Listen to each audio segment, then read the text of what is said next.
Welcome to our video tutorial number 2, and this one is going to be demonstrating and discussing creating discussion posts and responding to discussion posts and reflecting on peer discussion posts in our Schoology website.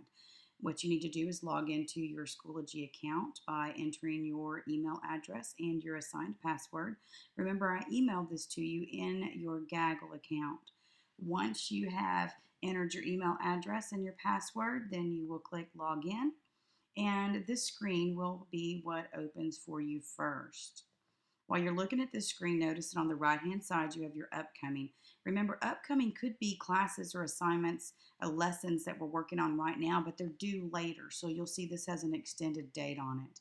Once you finish kind of looking at your upcoming, if you look at the very top toolbar, you'll see the home, courses, groups, and resources. You want to click on the courses and then click on your Pre-AP English Section 1 in order to access the lessons or sections of our course, the various categories related to Pre-AP English 1. As you see on the screen, it opens up and you have assignments, online test quizzes, classes, discussions, and albums and pages. You want to click on the discussions because this is where we're going to house our discussion forum, and this is where our conversation and discourse is going to take place. You'll see as you're looking at your screen that right now, populated into our discussion forum are 3 posts. One that is a post over Anthem, which we are beginning to read, and then the other 2 are open topics, and I'm going to come back to those later.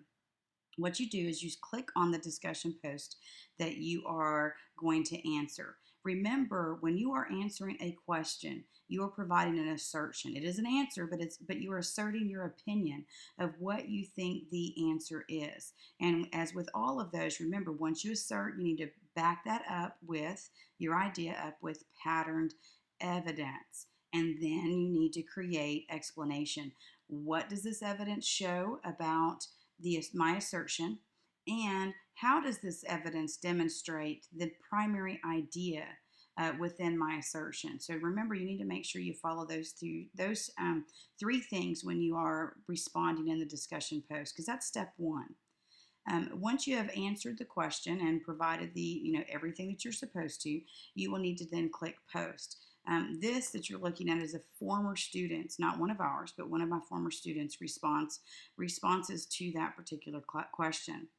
Now, we are going to have to go back in and you're going to have to respond to 2 of your peers. And in this case, you're going to need to follow a certain process. It's reflect, inquire, suggest, and elevate. And we've been looking at those particular specifications when you created your Prezi, when you deconstructed a RISE response, the Comic Life instructions handout that you have that demonstrates how to create these kind of responses, and including our Google Doc as well that has additional instructions on it, and then the flow chart, the graphic organizers that I've given each of you that demonstrates creating and raising the rigor of responses to your peers, and when you critique or provide feedback so that it's meaningful, because again, we're trying to extend learning.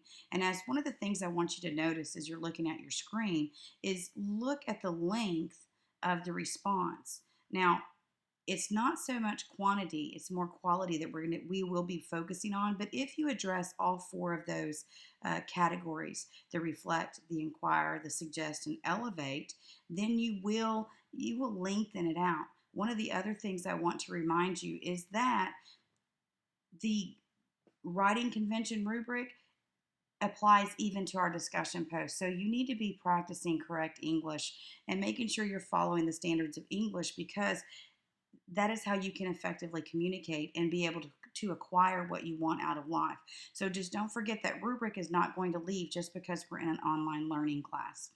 Again, you assert, you prove, you explain, but then to 2 of your peers' responses, you need to provide meaningful feedback, reflecting, inquiring, suggesting, and elevating ideas within their posts. Lastly, the one thing I wanted to point out is I also have in here open topics.